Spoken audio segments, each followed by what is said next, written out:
Welcome back to the show, everybody. Check out these headlines we got for you. Ripple XRP partner $14 trillion each day. Oh, you're going to like that one. And how about this one? Bitcoin USDTether, Silk Road 2.0? Oh, I think so. Somebody roll that beautiful intro.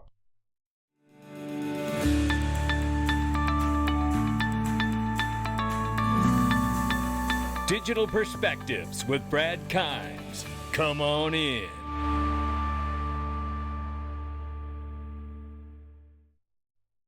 Welcome back to the show, everybody. You can follow me on Twitter at Dig Perspectives at the top of the screen. Right now, it is up 5.5%. The crypto market cap is $975 billion. We're approaching $1 trillion market.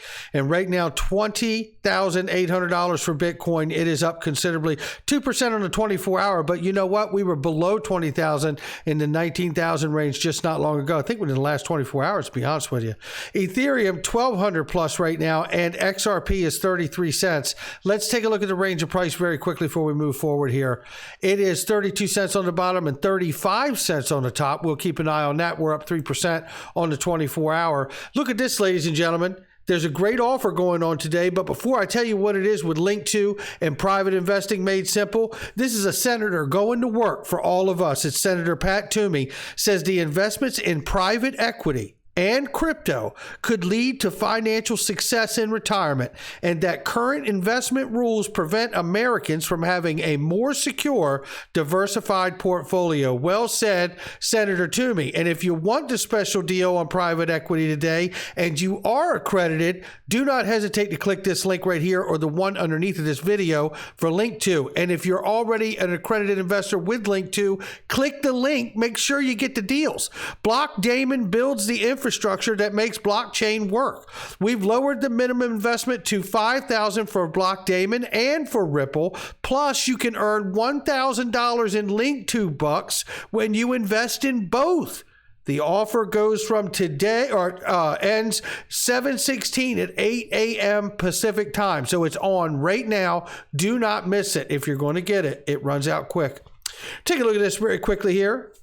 Breaking from Watcher Guru right here, says Vladimir Putin has signed a law banning Bitcoin and cryptocurrency as a means of payment in Russia. Now, I know a lot of people say good luck with that. I'll tell you the way the grown-ups in the room will tell you.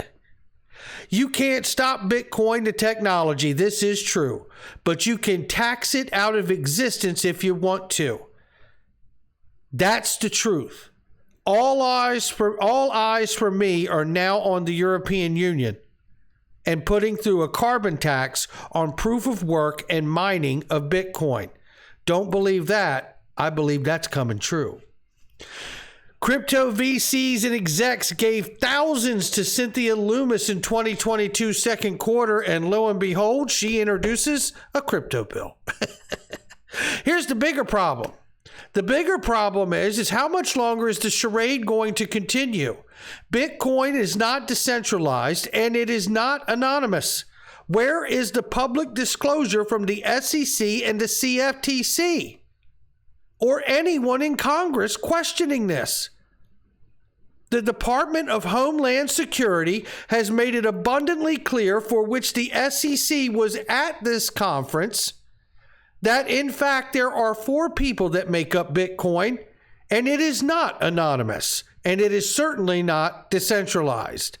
When are we going to get the truth? Because this, to me, along with USDTether not truly being pegged to the dollar, as the CTO has admitted on CNBC, not using treasuries as reserves or commercial paper, doesn't have an outside firm to hold them accountable to the reserves? Isn't that the equivalent of a publicly advertised counterfeit digital dollar? Am I the only one picking up on this? I can't be. I can't be. Jed McCaleb may sell out of his XRP this weekend. Let's hope he does. That conversation can be over. I'll tell you something about Jed McCaleb I've always found interesting. Started Mt. Gox. He got out of that. That was a complete disaster. Right? He left Ripple, goes and starts Stellar, and he's out of that. I tell you, then Ripple gets sued, obviously. Jed McCaleb is given 9 billion XRP, and he sells all of them for the last several years. He's never named in the lawsuit at all, and he's never stopped or halted from selling his XRP. Now, good for him, but I tell you one thing, if I ever see Jed McCaleb leave a party, I'm leaving with him. Well, you talk about somebody who knows how to get the hell out of a room on time. Right here is good news. Shout out to Craig Dewitt, formerly of Ripple now, and now the head here at Supermojo. It's Craig Dewitt and Amir Sarhanji. Shout out to both of them. They are creating here an NFT platform, and it is, according to the release, operates under innovation of point-of-sale financing amid and making these digital assets more accessible for the next wave of users. They go on to say that they believe NFTs will be the biggest market in the world, and I'm inclined to agree with them. And they have some incredible backers from Gemini, Arca, Arrington Capital, Circle Ventures, and Ripple. You better keep an eye out on them. Shout out to Craig and everybody over there. 76% of financial firms expected to use cryptocurrencies in the next 3 years, ladies and gentlemen. That's a hell of a number right there. As per the financial organizations, crypto is an effective fence against inflation. We're all feeling it.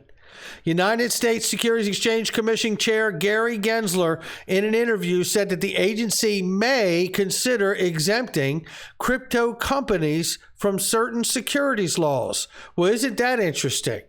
Because it appears that they may be losing the case against Ripple that they currently have.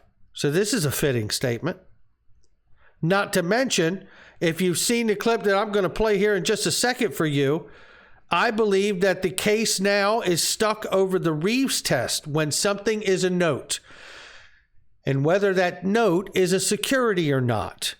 And I think they could rely heavily, they being the judge in the case, if she wants to, can rely heavily on the decision from FinCEN that determined in 2015 that XRP was in fact a virtual currency. Goes on to say, to that end, the U.S. is scrambling to establish laws for the digital assets. There are several signs that indicate that this will happen sooner rather than later, with stablecoins being one of the highest priorities on the agenda. The U.S. Treasury recently asked a public commentary on risk and benefits of the crypto market. The agency will soon submit its report to President Biden and his administration for further review. The increased pace of action indicated that a wide range of crypto regulation policy could happen before the end of the year. Keep a lookout. I believe that it does. And the digital dollar could be good for financial stability, says U.S. federal researchers. Well, yeah, we know this, and I believe the retail digital dollar is the USD coin, if you watch the video from this morning. Crypto regulations, central banks to get global draft rules at G20 meeting, and that's going to be from the Financial Stability Board. I'm not going to read it to you, but that's how the United States makes their contribution largely there. And that will come out in October. I would look for U.S. regulations right around the same time. This is a clip I need to play for you right now. Now, you may have seen the whole clip, but I took a special piece out of this because I believe this puts us right over the target. And then we're going to look at a Ripple partner that does 14 trillion each day. And I'm telling you, they're going to be doing it with Ripple. My speculation, not financial advice. Listen to this clip very quickly here. What I'm about to play for you now is an extension of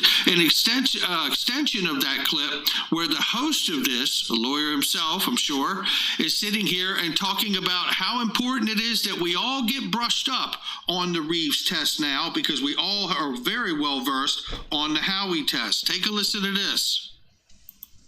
There'll be significant development, and it'll be a path that others might follow. We're going to have to see. But what I also was significant that of course that the Reeves test has been talked about in the crypto space, but I don't think it had been used in an SEC case until BlockFi. DeFi money market, which That's an SEC lawyer, which is a smaller company, DeFi money market. What he's giving you there is the SEC's modus operandi. They go after smaller companies like Library and DeFi money market to try to set these precedents through legal decision and win, because they don't have the money to combat the SEC in the proper way legally, right? Not that they've done a thing wrong, but they use things like the Howey test or the Reeves test to set the precedent on this space. The conversation on this panel at this time was really about BlockFi, but keep listening here. Which was the smaller DeFi money market, was Okay. the smaller one, but shortly before, also Okay. in the last year. So, we all learned Howey. Now we got to go learn Reeves. So I guess that's part of the homework now. Thank you, SEC. While you're on the topic, one of the key components of that analysis is whether there's an alternative regulatory scheme that provides protection to the participants or investors. And that's a significant component in this space, especially. Listen to what he's saying there. So is whether there's already a regime or a set of rules that protect the thing that's in question, right? Maybe XRP. While you're on the topic, one of the key components of that analysis is whether there's an alternative regulatory scheme that provides protection to the participants or investors. And Is he talking about being an accredited investor? Or was he talking about the decision in 2015 from FinCEN, the Financial Crimes Enforcement Network, that determined that XRP was in fact a virtual currency, as you can see right here? That is what I am wondering right now. I think it's less about possibly being an accredited investor and more pointing to there's already been a decision made by an agency connected to the Treasury, and that's FinCEN, which is why I also believe we could see this decision from this court case also open the door with the foundation decision from FinCEN lead to a decision of systemically important from Dodd-Frank and FSOC. By the way, little fun side note, here's a fun fact. Michael S. Barr, architect of the Dodd-Frank Act. Michael S. Barr, architect and creator of FSOC. Another fun fact, Michael S. Barr recently brought on as the VP chair to the Federal Reserve. And another fun fact, Michael S. Barr, former Ripple advisor. That's exactly right. Former Ripple advisor. And before we get out of here, after we take a look at all that, it makes sense that we would be in a moment like this. Amazon had to be sued by the SEC. Microsoft was sued by the SEC. Tesla was sued by the SEC because I believe the SEC is a pay-to-play agency. And I think that proves it right there. If anything, the SEC has become an incredible barometer for great investments. Not financial advice. But if you thought Swift was moving $5 trillion per day was nice, check this out. Check this out. Ripple customer ACI worldwide has been picked for U.S. Fed pilots program for real-time payments. Meanwhile, one more exchange has joined RippleNet. Check this out. Ripple client ACI chosen for Fed pilot program, while one more exchange is on RippleNet. The Fed has chosen Ripple customer ACI worldwide for participation in this pilot program, which will provide support for the development, trials, and adoption of FedNow. As for ACI's role in particular, it will help the new service form its function and features, ensure its readiness for trials and tests, the service first before its launch. At present, the company provides support for almost 20 real-time payments across the globe and processes around 50% of the UK's faster payments, as well as collaborating with other major payment services across the planet. How big is all of that? $14 trillion each day. AC Worldwide powers digital payments for more than 6,000 organizations around the world, more than 1,000 of the largest financial institutions and intermediaries, as well as thousands of global merchants. How about that? And that really makes it more important that you do have this case get resolved in the right way so the world can begin taking advantage of Ripple, XRP, and the new financial system. That's going to do it for me. I'll catch all of you on the next one.